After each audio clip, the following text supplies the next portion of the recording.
Assalamualaikum warahmatullahi wabarakatuh. Perkenalkan, kami dari kelompok 6 mengambil tema Sistem Manajemen Logistik Terdistribusi. Di dalam kelompok 6 ada beberapa anggota yang terdiri dari Tarik Hidayat, Irfan Koirudin, Rasya Gali Eki, Putri Silva, Azalia Cantika, ada Marcelino Octavianus. Logistik merupakan salah satu fungsi penting dalam suatu organisasi, baik organisasi bisnis maupun organisasi bisnis.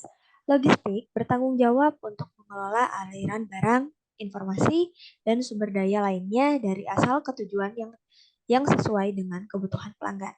Dalam era globalisasi saat ini, logistik menjadi semakin kompleks dan menuntut fleksibilitas yang tinggi. Hal ini disebabkan oleh berbagai faktor antara lain: satu, perkembangan teknologi informasi dan komunikasi yang memungkinkan integrasi proses logistik secara global; dua, perubahan komunikasi masyarakat yang semakin menuntut kecepatan dan ketepatan pengiriman barang; tiga, persaingan yang semakin ketat di pasar global.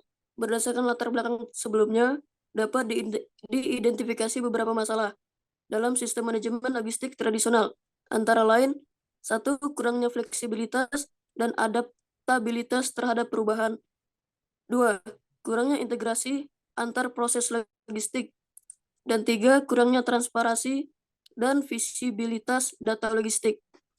Maksud dan tujuan pembuatan aplikasi sistem manajemen logistik terdistribusi adalah untuk, yang pertama, memanfaatkan kemajuan teknologi untuk mengintegrasikan sistem logistik secara global, meningkatkan efisiensi, mengurangi biaya, dan meningkatkan kepuasan pelanggan melalui pelayanan yang lebih tepat, lebih cepat, dan akurat. Menyesuaikan sistem logistik untuk memenuhi ekspektasi konsumen akan kecepatan dan ketepatan pengiriman, meningkatkan transparansi, dan mempertahankan kepuasan serta loyalitas pelanggan. Yang ketiga ada mengoptimalkan rantai pasok dan memanfaatkan teknologi terkini untuk meningkatkan efisiensi operasional, merespon persaingan pasar dengan inovasi berkelanjutan, dan memperoleh keunggulan kompetitif di pasar global. Dalam pembuatan aplikasi sistem manajemen logistik terdistribusi, terdapat beberapa batasan masalah yang perlu diperhatikan, antara lain: yang pertama ada cakupan proses logistik, yang kedua ada karakteristik organisasi, dan yang ketiga ada jenis data logistik. Yang pertama ada komputasi awan. Komputasi awan ini itu biasa disebut cloud computing, adalah gabungan pemanfaatan teknologi komputer dan pengembangan berbasis internet. Cloud computing ini adalah sebagai suatu layanan teknologi informasi yang dapat dimanfaatkan oleh pengguna dengan berbasis jaringan atau internet, di mana suatu sumber daya perangkat lunak, informasi dan aplikasi disediakan untuk digunakan oleh komputer lain yang membutuhkan. Nah, selanjutnya ada model penyimpanan. Secara umum, model penyimpanan pada komputasi awan terbagi menjadi 3 bagian, yaitu yang pertama ada public cloud. Itu adalah layanan yang disediakan oleh pihak ketiga melalui internet dan tersedia untuk siapa saja yang ingin membelinya. Yang kedua ada private cloud, itu adalah infrastruktur cloud yang digunakan secara eksklusif oleh suatu organisasi dan dapat dikelola secara internal atau oleh pihak ketiga. Dan yang ketiga ada hybrid cloud. Ini adalah kombinasi dari public dan private cloud yang memungkinkan data dan aplikasi berpindah antara keduanya. Ini adalah gambaran umum teknologi komputasi awan, di mana sudah dijelaskan sebelumnya. Komputasi awan adalah sebuah teknologi yang memungkinkan pengguna untuk mengakses aplikasi, platform, dan infrastruktur melalui internet tanpa perlu memiliki dan memeliharanya. Pengguna dapat mengakses layanan ini dari berbagai perangkat seperti laptop yang bisa kita lihat di slide ini, desktop, dan ponsel.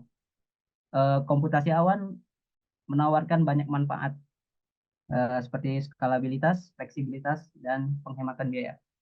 Secara umum, komputasi awan terbagi menjadi 3 jenis, diantaranya infrastruktur as a service atau IaaS, layanan yang menyediakan penyewaan terhadap infrastruktur IT, diantaranya adalah unit komputer, storage, memori, dan network. Yang kedua, platform as a service, yaitu menyediakan platform berupa sistem operasi, database, web, server, dan framework aplikasi. Yang ketiga yaitu ada software as a service. Layanan ini menyediakan aplikasi sehingga pengguna dapat menggunakan aplikasi tersebut secara langsung yang telah disediakan atau dibuat oleh cloud provider. Mencakup perencanaan, implementasi, pengendalian efisien arus, dan penyimpanan barang, layanan, dan informasi terkait titik asal ke titik konsumsi untuk memenuhi kebutuhan pelanggan. Rantai pasok mencakup semua aktivitas, informasi, dan sumber daya yang diperlukan untuk menggerakkan produk dari pemasok ke pelanggan.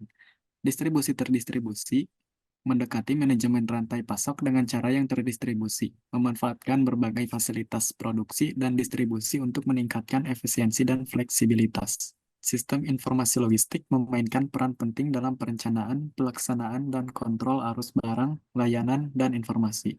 Pemanfaatan layanan cloud seperti storage, computing power, dan database service untuk memperbaiki proses logistik, meningkatkan kolaborasi, dan mengoptimalkan manajemen rantai pasok.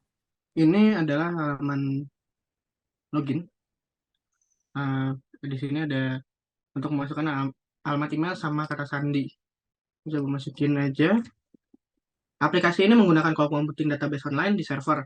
Jadi aplikasi ini dapat memberikan akses yang cepat dan dapat diandalkan kepada pengguna dimanapun mereka berada. Tuh, kita masuk aja ke menu data kategori. Di data kategori ini ada nama kategori dan tentunya ada button untuk actionnya.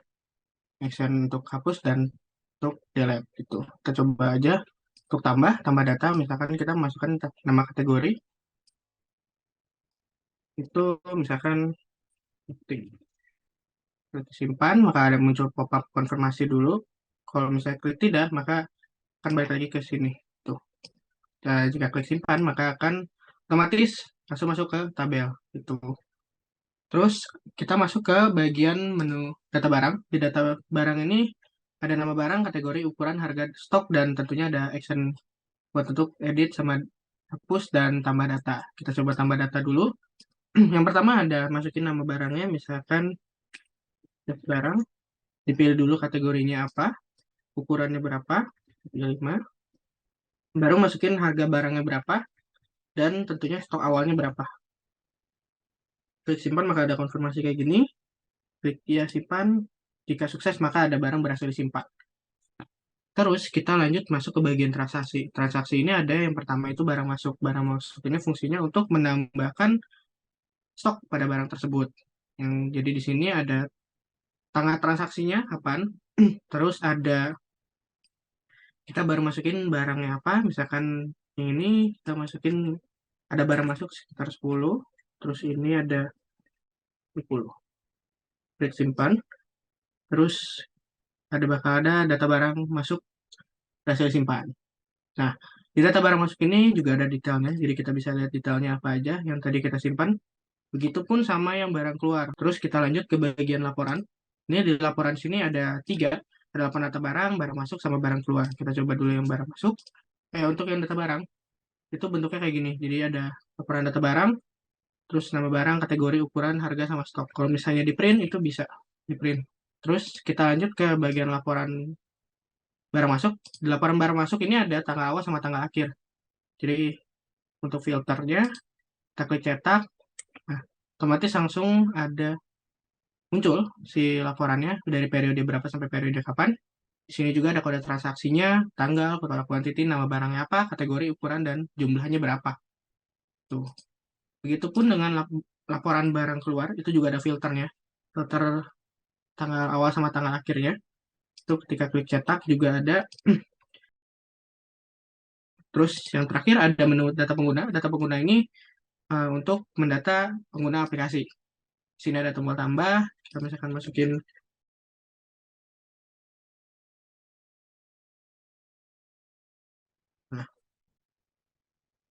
otomatis langsung muncul di bagian sini. Baik, terima kasih kepada Marcel yang sudah mendemokan programnya. Mungkin sekian dari kelompok 6. Untuk pemaparan materinya, mohon maaf sebelumnya bila ada salah kata ataupun masih banyak kekurangan dari kelompok kami. Mohon maaf. Wassalamualaikum warahmatullahi wabarakatuh.